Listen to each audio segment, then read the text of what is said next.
যে শিক্ষায় শিক্ষিত হয়ে বড় হলে মা বাবাকে বৃদ্ধাশ্রমের মধ্যে রাখা হয়, প্রয়োজনে তাদেরকে হত্যা করা হয়, ওই শিক্ষা তাদের মেরুদণ্ড হতে পারে না।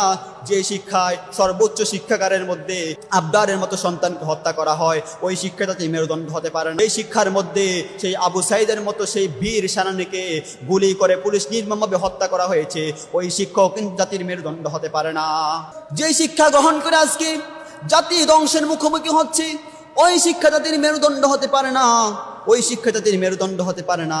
যে শিক্ষা গ্রহণ করে একটা নারীকে উলঙ্গ করতে শেখায় এবং একটা পুরুষকে হাফ প্যান্ট পরতে শেখায়, একটা নারীকে ওড়নাবিহীন চলতে শেখায়, ওই শিক্ষা জাতির মেরুদণ্ড হতে পারে না। যেই শিক্ষায় শিক্ষিত হয়ে দেশের সম্পদকে নিজের সম্পদ মনে করবে, ওই শিক্ষা জাতির মেরুদণ্ড হতে পারে না।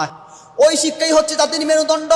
যেই শিক্ষার মধ্যে কোরআন শেখানো হয়, যেই শিক্ষার মধ্যে নামাজ শেখানো হয়, যেই শিক্ষার মধ্যে হাদিস শেখানো হয়, যেই শিক্ষার মধ্যে রোজা শেখানো হয়, যেই শিক্ষার মধ্যে পরকালীন জীবন নিয়ে শেখানো হয়, ওই শিক্ষাই হচ্ছে আমাদের পক্ষীয় শিক্ষা, ওই শিক্ষাই হচ্ছে জাতির মেরুদণ্ড।